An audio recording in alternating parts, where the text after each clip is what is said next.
आज भीमराव की वजह से उस गेस्ट ने मुझसे कहा कि मैं झाड़ू लगाने की हैसियत रखता हूँ। नरोत्तम, तुमने इतना तो बता ही दिया था कि तैरने और डूबने वाला सिद्धांत है आर्किमिडीज का। अगर वो भीमराव वहां झाड़ू लेकर नहीं आया होता ना, तो ये झाड़ू वाली बात नहीं होती। ये भीमराव पर आक्षेप लगाने के बजाय अपनी पढ़ाई पर ध्यान दो, नहीं तो कॉलेज से निकलने के बाद सचमुच झाड़ू लगाने की नौबत आ जाएगी।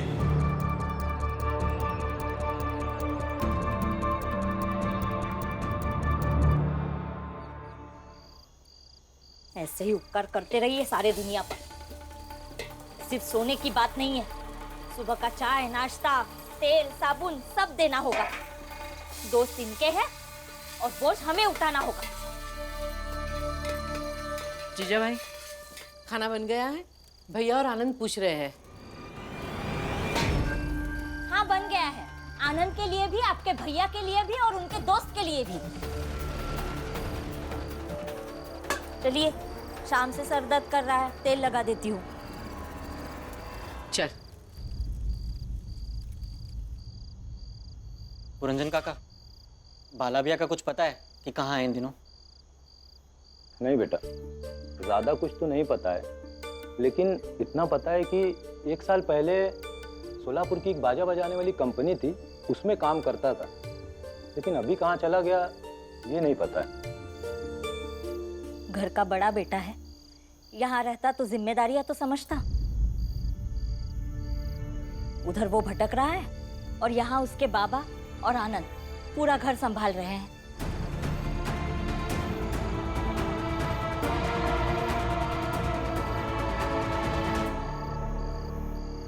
सब्जी खाइए ना, अच्छी बनी है। ऐसे कैसी है तू जीजा भाई? एक तरफ बालों में चंपी करके सरदर्द दूर कर रही है और दूसरी तरफ ऐसी कड़वी बातें करके सरदर्द बढ़ा भी रही है। अब इतने सालों में जैसी बन गई हूँ वैसी हूँ। रमा, ओ रमा, क्या हुआ? तुम्हारी काका काकी ने खबर भिजवाई है। तुम अपने भाई बहन को जल्द से जल्द यहाँ बुलवा लो।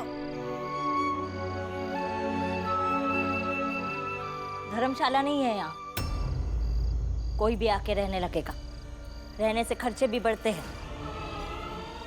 जीजाबाई, ऐसे मत बोलो। जब भीम की शादी तय हुई थी तो ये शर्त हमने मान ली थी कि शादी के बाद रमाबाई के भाई बहन यहाँ रहेंगे। हाँ, लेकिन तब ये पता नहीं था कि भीम 3 साल तक पढ़ता ही रहेगा। यहाँ घर के खर्चे मुश्किल से चल रहे हैं और कोई भी आकर रहने लगेगा। कोई नहीं आएगा यहाँ।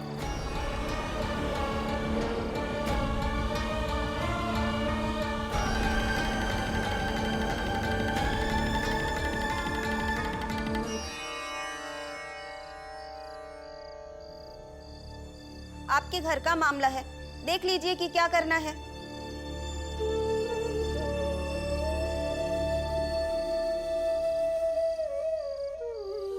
क्या हुआ? सब रुक क्यों गए? आप सबका खाना छोड़ने से मेरा फैसला बदलने वाला नहीं है। यहाँ कोई रहने नहीं आएगा, मतलब नहीं आएगा। मेरे सिवा मेरे भाई बहन का और कोई नहीं है और मैं उन्हें काका काकी के पास नहीं रख सकती हूँ। आप उन्हें जल्दी से जल्दी या तो यहाँ ले आइए, नहीं तो मुझे वहाँ छोड़ दीजिए। देखो रमा, तुमने मुझसे शादी की है ना, तो मेरी ये जिम्मेदारी है कि मैं हर तरह से तुम्हारा ख्याल रखूं। और ख्याल रखने का मतलब ये होता है कि तुम्हारे सुख दुख, परेशानियां सबको अपना मानना। तुम चिंता मत करो, मैं जीजाबाई जी से बात करता हूँ, और मुझे पूरा विश्वास है कि बाबा भी उनको समझा देंगे। शादी के बाद ही उन्हें लाना था, लेकिन इतने दिन हो गए। इतने दिन काका काकी ने संभाला, वही बहुत है। कुछ भी करके मेरे भाई बहन को जल्दी से जल्दी यहाँ ले आइए। नहीं लाए तो उन्हें काका काकी उनके साथ भी वही करेंगे जो मेरे साथ करते थे। उन्हें खाना नहीं देंगे, सोने के समय में आंगन में खड़ा कर देंगे और बहुत भूख लगने पर मिर्ची खिला देंगे और पानी के लिए तरसा देंगे। मैं उन्हें ये तकलीफ नहीं झेलने दे सकती हूँ।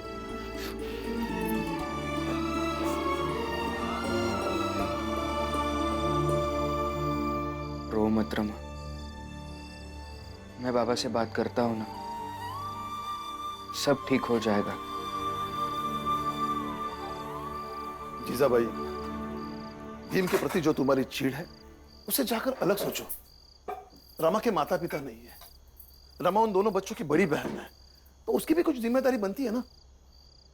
सारी जिम्मेदारियों का ठेका हमने नहीं उठा रखा है, और अगर है तो मेरे मायके में भी 2 अनाथ बच्चे रहते हैं, उन्हें भी ले आते हैं।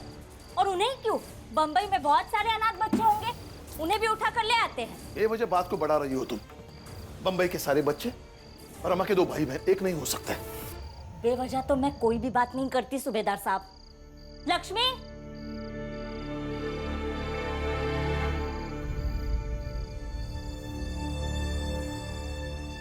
अब इसके पेट में पल रहे बच्चे की बात करते हैं कि इस घर की कमाई पर इसके बच्चे का ज्यादा हक है या रमा के भाई बहन का, बताइए। भीम अगर खुद कमाई करके अपने साले और साली को यहाँ रखता ना तो मुझे कोई आपत्ति नहीं थी, लेकिन नहीं, वो उन्हें यहाँ ले आएगा। मैं और लक्ष्मी दोनों ये पसंद नहीं करते। बोलो लक्ष्मी। लक्ष्मी तुम हिचकिचाओ मत, बोलो। हाँ बाबा, मेरी समझ से रमा के भाई बहन को लाना ठीक नहीं होगा। अब आप जो भी फैसला लेंगे वो थोड़ा सोच कर लीजिए और ये समझ कर लीजिए कि आपके लिए कौन ज्यादा जरूरी है, रमा के भाई बहन या आपकी पत्नी, ये बहू और उसके पेट में पल रहे बच्चे का भविष्य।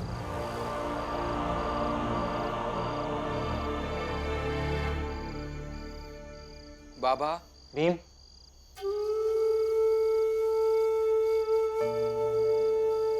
शांत रह भीम। बाबा बात कर रहे हैं ना, इसे वो मना लेंगे हमेशा की तरह को। पता नहीं कैसी बुद्धि हो गई इस जीजाबाई की। सालों से यही कोशिश करती आ रही है कि कुछ भी करके बाप बेटे में मतभेद हो जाए, लेकिन भैया कभी भी अपने बच्चों को दुख नहीं पहुंचा सकते हैं।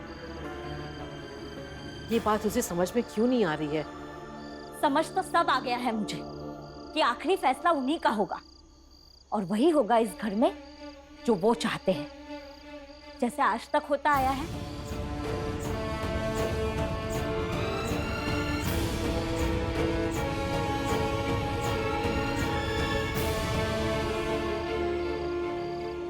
बाबा। बाबा, बाबा मैं समझता हूँ कि आई किस बात को लेकर चिंता कर रही होंगी,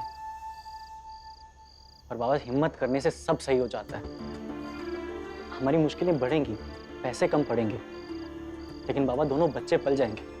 और बाबा बच्चों की परवरिश से बड़ी कोई जिम्मेदारी नहीं होती है। और राम जी, मेरा तो कोई भी नहीं है, इसलिए मैं अपने कमाई का कुछ पैसा तुम्हें दे दिया करूंगा। हो गया? अब मेरा फैसला सुनो। भीम, वो बच्चे यहां नहीं आएंगे।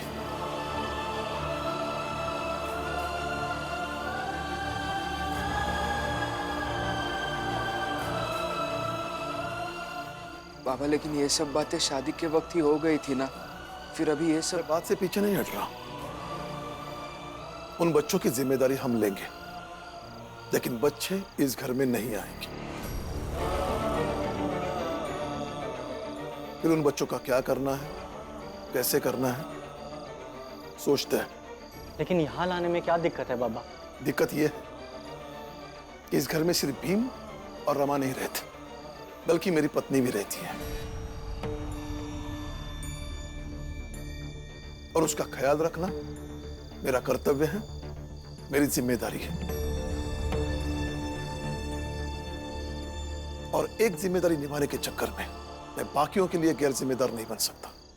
नहीं, मेरे भाई बहन को ला दीजिए, वो बहुत परेशान होंगी। रमा, तुम अभी चुप रहो।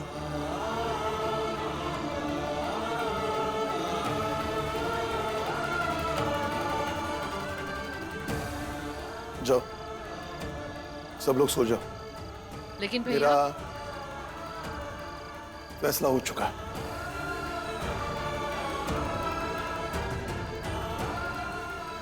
चल पूरब चल।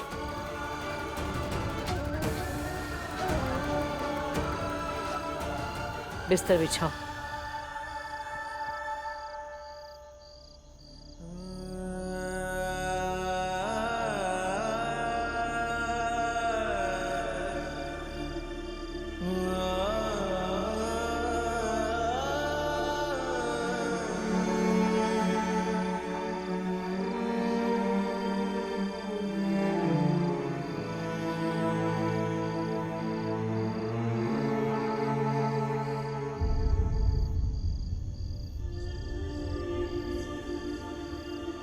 यहां सो जाओगे ना पुरंजन? कैसी बात कर रहे हो राम जी, मैं तो थोड़ी जगह में भी सो जाऊंगा। और बम्बई जैसे शहर में तुमने इतनी जगह दे दी रहने के लिए, बहुत बड़ी बात है।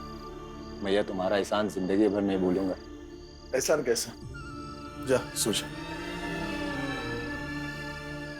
आएगा।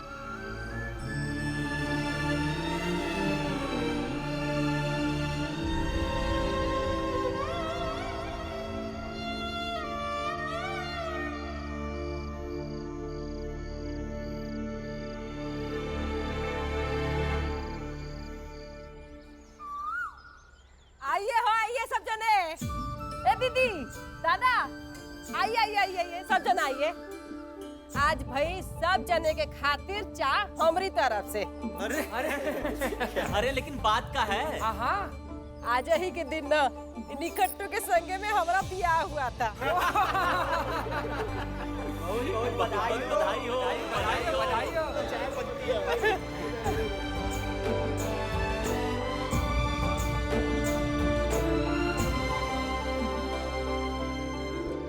राम जी लोग नहीं आए? अरे राम जी भाऊ, भीम, आनंद, अरे आइए आइए। ये लीजिए चाय पीजिए हमनी तरफ से। हाँ, लेकिन कौन सी खुशी में? ये खुशी में आज ही के दिन इन खट्टू के संग में हमारा ब्याह हुआ रहा। दोनों को बहुत बहुत बधाई हो। बधाई हो। ये भीमराव नहीं दिख रहा, कहाँ है भीम? हाँ, ये भीम कहाँ गया? बाहर होगा, मैं देख कर आता हूँ। रहने दीजिए, आ जाएगा। लेकिन जीजा भाई। लेकिन कुछ कल उसकी बात नहीं मानी, इसलिए कहीं मुंह फुलाकर बैठ गया होगा, इस इंतजार में कि कोई ढूंढते हुए आएगा और वो रो धोकर अपनी बातें मनवा लेगा।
भीम, अरे ये बच्चा लोग कौन है?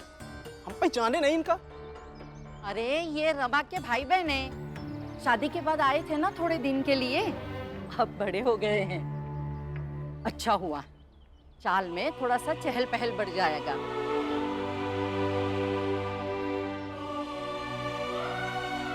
चलो अंदर। चहल पहल तो बढ़ जाएगी, लेकिन घर में खाना खाने वाले दो प्राणी और बढ़ गए।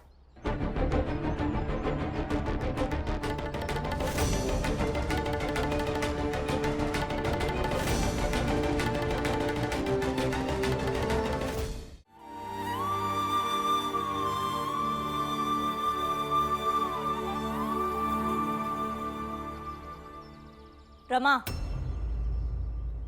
ये दोनों बच्चे इस घर में नहीं रहेंगे। यही रहेंगे।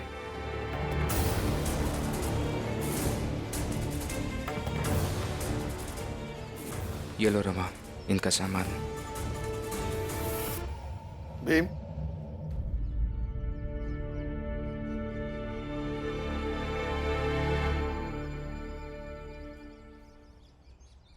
तो तू अपने बाबा का फैसला नहीं मानेगा? बाबा,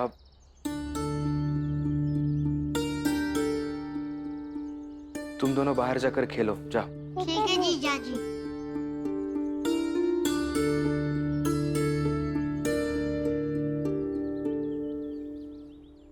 बाबा, आपने ही कहा था ना कि इस घर में आपकी भी पत्नी रहती है और उसका ख्याल रखना आपका कर्तव्य है। मैंने भी बस यही किया है बाबा। इतने सालों से अपनी आई के बिना रहा हूं, इसलिए मैं जानता हूं कि आई के बिना जीवन में कितना खालीपन रहता है, और उस खालीपन को भरने के लिए बहुत सारे प्यार और मजबूत साथ की जरूरत होती है बाबा।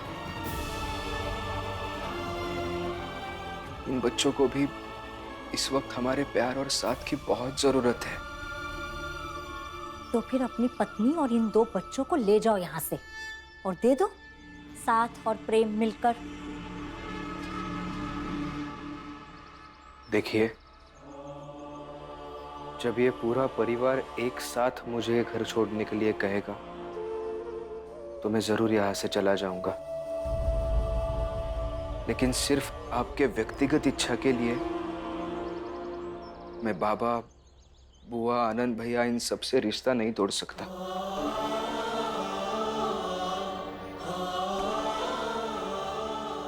क्योंकि जितनी चिढ़ आपको मेरे लिए है ना, उससे भी ज्यादा प्यार मुझे इन लोगों से है।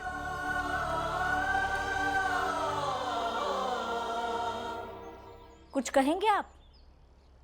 आगे क्या करना है?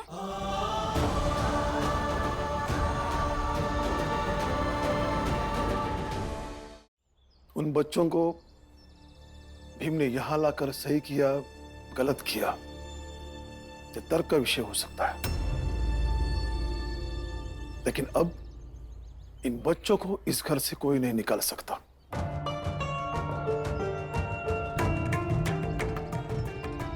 बच्चे हैं और किसी भी बच्चे के साथ ऐसा व्यवहार करना ठीक नहीं है।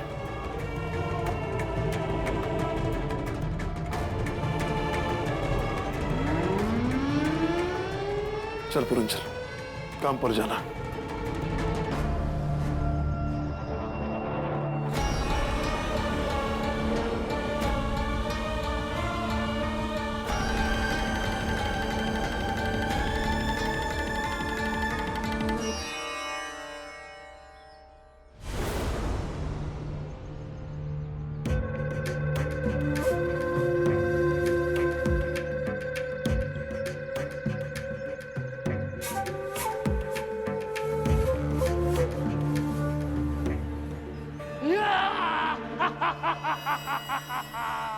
प्रचंड हूँ, उद्दंड हूँ, घमंड हूँ मैं।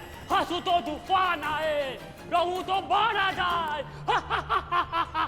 अभी बताती हूँ। कहाँ का धाकड़ दिन भर मुंह में रंग पोत के नौटंकी करता रहता है। अरे अम्मा जी, कलाकार हूँ मैं। राम जी का बताती हूँ तुझे। राम जी भाऊ, आप हट जाइए। काम धंधा तो कुछ है नहीं, दिन भर आवारागर्दी करता रहता है। राम जी काका, अम्मा को समझाया ना, ये काम नहीं है क्या? लोगों को हंसाना रुलाना कोई छोटा काम होता है क्या? पता है, रंग खाते पीते मुंह में चला जाता है, चमड़ी तक फट जाती है, लेकिन उससे 2 पैसे तो कमाता हो ना राम जी काका। अम्मा को समझाइए ना, कलाकार क्या होता है। अरे ओ डलिया अम्मा, मत मारो इसे, मत मारो। अरे ये भीमराव से तो अच्छा ही है ना, हाँ?